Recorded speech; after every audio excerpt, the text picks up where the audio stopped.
Nakipagkita na nga ako sa dalawang tikiting na to. Opo, kahit meron silang leukemia, hindi naging hadlang sa amin to. At kahit sa konting oras, at least napasaya natin sila, no? Pakiramdam ko tuloy nanay ako na may dalawang anak. Kumbaga, daddy na lang ang kulang. Pahirapan pa nga magpaalam kasi umiyak si Baby Viela. Paano tayo uuwi niyan? From this to this.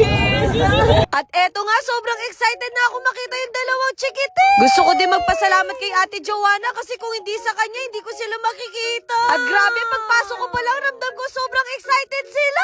Nakita ko kasi yung mga videos nila na umiiyak sila kasi gusto daw nila akong makita. At kita ko naman na masaya sila. Sa totoo lang, mamaya na din yung flight ko papuntang Japan. Shoutout din sa mga nanay nila na napaka-strong and independent. Kasi sigurado hindi naging madali yung journey nila dito. Kaya sabi ko sa sarili ko, kahit konting oras lang sana makita ko sila. Buti na lang umabot pa yung mga binili naming to.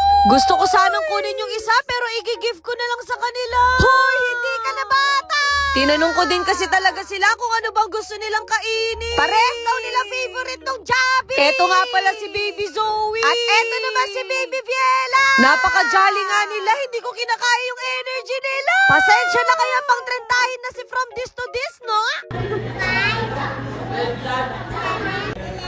Oh!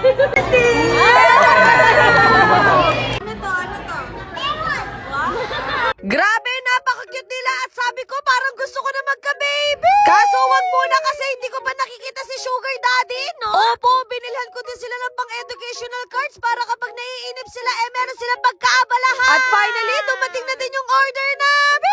Nalaman ko din na si Baby Viela at Baby Zoe magkaklase pala sa pagkikibo.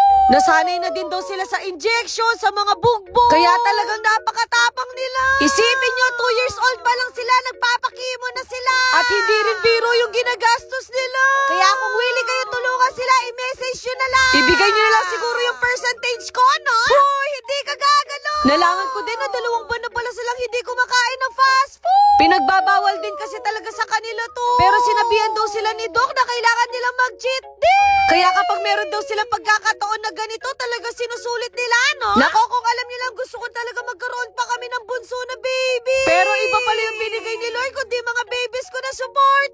From this to this. Diba? Hindi man halatang meron silang cancer, no? Hindi talaga ako nagsayang ng oras. Sinulit ko talaga yung bonding na. Hindi ko kasi alam kung kailan ulit to mauuli. Pero ang promise ko sa kanila, magkikita kami uli. Fan na fan din daw sila sa love team namin ni Dee. At kahit busy tong taong to, nag-make time din sa amin. Eto na nga yung time na kailangan ko na magpaalam. Next time pasyal kayo sa bahay. Pasyal kayo sa bahay. Paano tayo uuwi niyan? Kahit gusto ko pang magstay, meron talaga akong flight ngayon. Sana sa konting oras na yun, napasaya ko sila. Kaya talaga mas gagalingan pa natin. Ayun lang.